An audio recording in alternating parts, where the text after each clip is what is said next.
Hi guys, welcome back to my channel. Today I'm going to show you how you can use double spacing on Google Docs. First thing to do, of course, you can open Google Docs, you can install the app, or you can open just fill your Google Chrome browser, and you can open your documents that you want to edit. For example, this one. In order to add a double space, you can try this step. There is a shortcut. Here we go. This is line and paragraph spacing.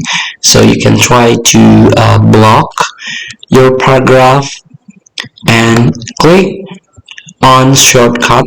And here we go. This is the double spacing. Just one click. Now your text or your paragraph become doubled.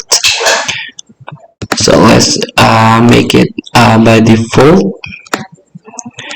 And of course, you can try to click format, another step, on the second method.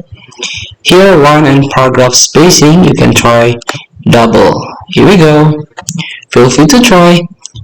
Thank you for watching. Don't forget to comment, like, and subscribe, and also click this button below. See you in the next video.